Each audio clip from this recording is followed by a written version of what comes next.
አብይ አህመድ የሚባለው ሰውዬ እባክህ ከኢትዮጵያ አናት ላይ ውረድ።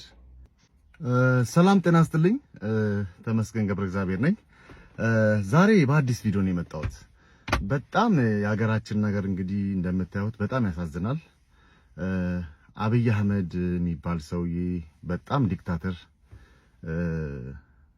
በእውነት ነው የምነግራችሁ። ያው ተሙ ፖለቲካ አያምርብህም እንዳትሉኝ፣ ይሄ ፖለቲካ አይደለም።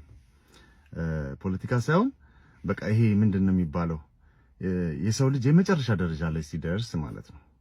እኔ ቪክቲም በጣም ቪክቲም ነኝ፣ ተጎድቻለሁ ምናምን በዚህ መንግስት። ግን አሁን ደግሞ እየሆነ ያለው ነገር በጣም ፈር የለቀቀ ሆነ ማለት ነው። የአንድ ሰው ብቻ ሀገር ሆነ። እኔ በእውነት ነው የምነግራችሁ፣ እንዴት እንዳያችሁት አላቅም።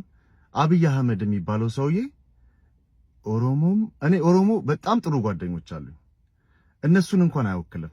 እና እባክህ ከኢትዮጵያ አናት ላይ ውረድ የሚለውን መልእክት መናገር ፈልጌ ነው። ይህንን ማስተላለፍ ስለፈለኩኝ ነው።